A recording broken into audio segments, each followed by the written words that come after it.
one of these! Get a load of this! Now die with this planet! What a beautiful show!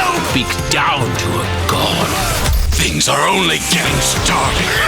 You're about to find out what it's like to fight a real Super Saiyan! I'll show you what happens when you underestimate me! Now! It's over!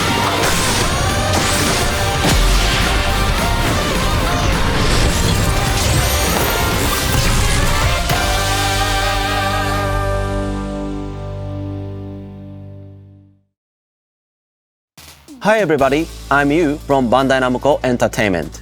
Hello everyone, I'm Toshi from Bandai Namco Entertainment. As you saw in the trailer at the beginning of the show, the new Dragon Ball game project, first revealed in 2024, Dragon Ball Project Multi, will officially be released under the title Dragon Ball Gexin Squadron. Let's start off with an overview of Dragon Ball Gexin Squadron. Gexin Squadron is the first ever team-oriented Dragon Ball game that gives fans from around the world the freedom to play as their favorite characters in a multiplayer battle anytime, anywhere, and with anyone. With that said, the gist of Gexin Squadron is simple. Each player will choose a hero character to engage in a 4v4 battle, level up your characters by defeating enemies, and utilize the skills and powers unlocked throughout the match. In the main rule, players will fight to grab the Dragon Ball before the enemy team by eliminating gods of destructions that stand in their way. There will be other various game modes on launch, so we hope you'll try them out.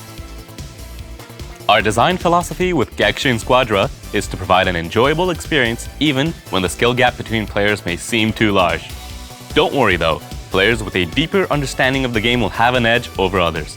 But we've made intentional design choices that incorporate many different variables to provide a varying experience between matches.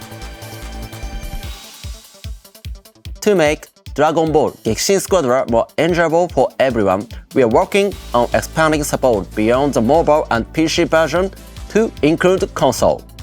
The game will support cross-platform play, meaning players on different consoles can fight each other.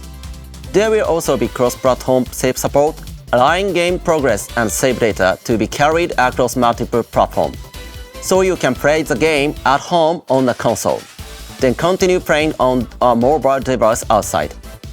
To make sure our game is ready for all players on each platform, we will be holding a network test from June 12th to June 16th. There will be additional characters from last year's beta test, so keep an eye out. We've received a lot of valuable feedback from our players during the regional beta test we held last year. Our upcoming network test will incorporate improvements based on these feedback. Examples of some of the feedback we received include positive impressions on the overall graphics quality, the game rules, and the controls.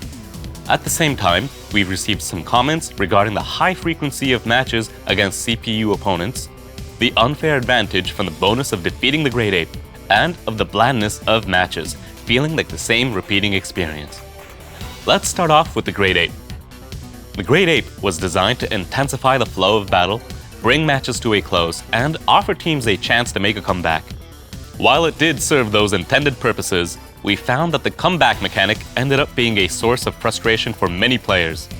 Because of that, we've removed the Great Ape from the map from the network test. We're currently exploring alternative ways to reintroduce the Great Ape in a different form. Additionally, in order for us to provide a more varied gameplay experience, we are planning to implement two major updates. First, we are introducing a new system called the Divine Draw. At the start of the match, two special rules will be chosen at random that will influence the entire match. The rules can have all sorts of effects. For example, one rule might cause an explosion to occur when a player is defeated, blowing away all nearby enemy players. While another rule might spawn special enemy NPCs that rewards a lot of experience when defeated. By introducing different rules to each match, we hope to bring more variety to the gameplay experience. Secondly, we're adding special actions, specifically for damaging the Gods of Destruction, the Gexin Burst. With this implementation, Gods of Destruction will be immune to rush attacks and skills. Attackers will need to strategically use Gexin Bursts, while defenders will have to protect their gods while trying to strike back at the attackers. We believe this edition will create a wider range of strategies and provide a more varied gaming experience. That covers 2 of the biggest changes we're implementing, but there are other updates as well. So please experience them for yourselves during the network test. We'll be sharing further updates through our official X account, as well on our new Instagram and Facebook pages. So be sure to follow us to stay informed. We've also started an official Genshin Squadron Discord server. This is a first for a Dragon Ball game, and the Discord server is a great place to find friends to play the game with, so be sure to join from the description below. That's it for today's video. We're working very hard to launch the game sometime in 2025, so stay tuned. See you all on the battlefield of Dragon Ball Genshin Squadron.